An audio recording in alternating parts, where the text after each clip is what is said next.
Hello, book lovers, and welcome to Book Talk Radio Club. My name is Claire Perkins, and today I am talking to the author of The Rebels, Ferishta Ganga. The Rebels follows the story of Alima, a 19-year-old small-town girl who finds out that her parents mysteriously disappeared when she was a child, and the person who's behind all this is none other than Rak, the governor himself.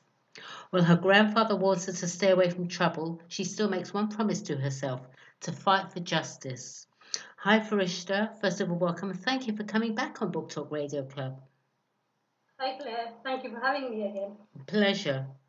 Look, I've given a brief synopsis just now, but tell Book Talk Radio Club's listeners a bit more about the rebels. I know Alima doesn't want to be afraid of this one man who is known to terrorize the population.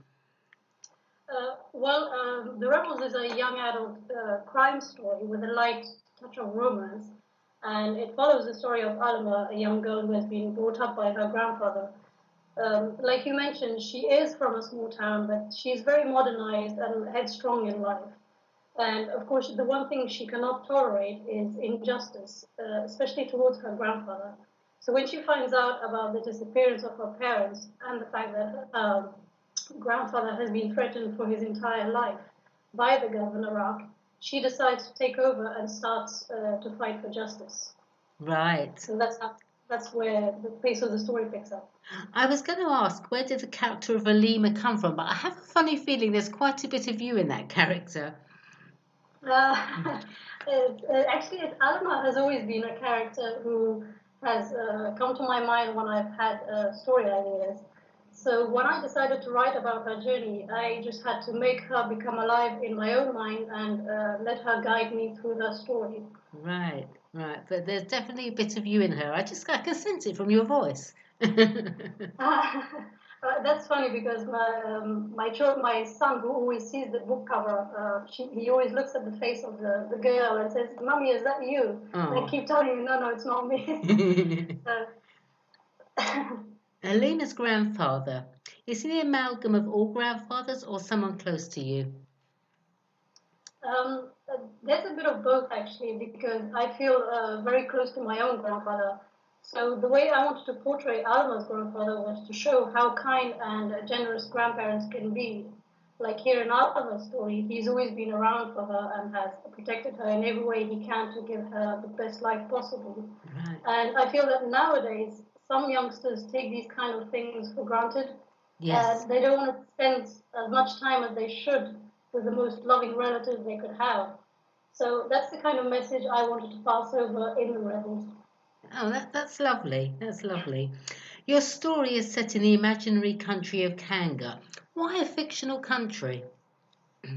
Well, I came up with the name Kanga because I didn't want to point at any of the real countries. Right. But sadly, stories like The Rebels do exist in some of the poorest countries in our world, with people who have power wanting even more in life, and people who have nothing do face these kind of injustices. Mm-hmm. So for me, when I wrote The Rebels, it was simply a story that was close to my heart that I wanted to get out there.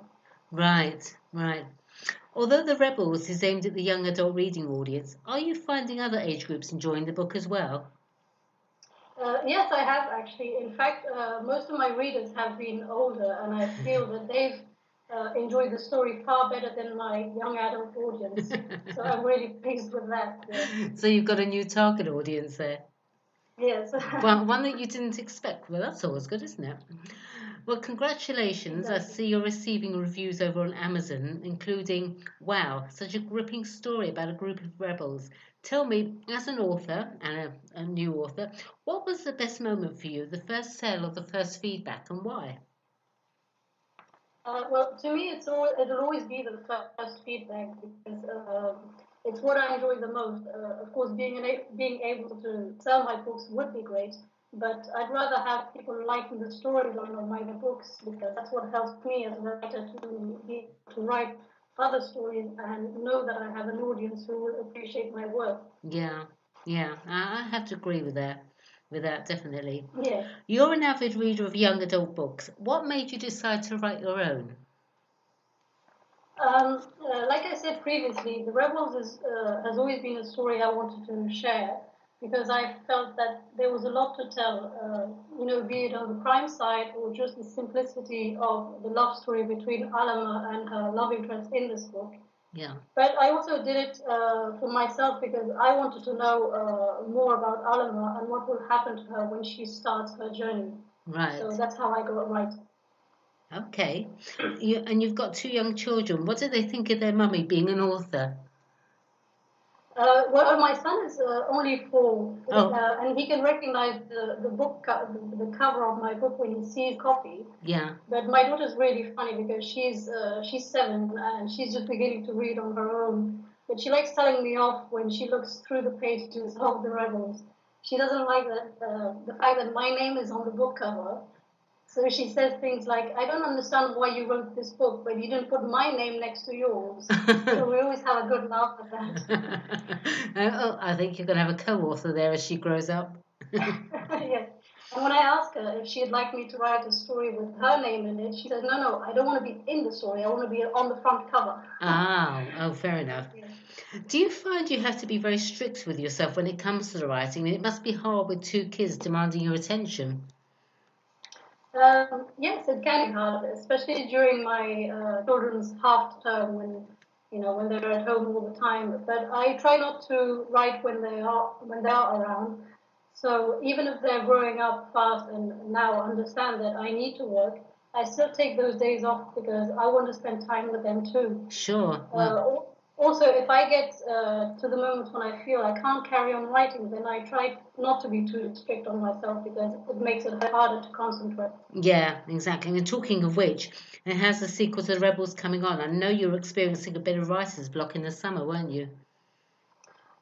Yes, exactly. I still actually go through some of those days with that writer's block that's still kind of haunting me, but luckily it's not as hard as it was during the summer. Mm. I write as much as I can when I can get the time and when I have the inspiration, but I try not to push myself too hard because I feel that it blocks me even more.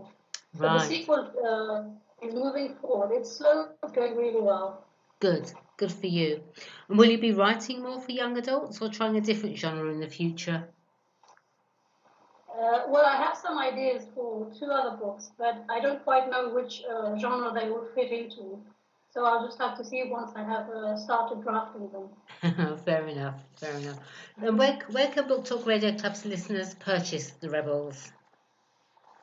The very easiest way to get the Rebels is on Amazon worldwide. So I think for me that would be the easiest to get the book. Okay, fair enough. Well, thank you, Ferishta. Please come back on Book Talk Radio Club when you've published your next book, and I'd love to chat with you and hear more.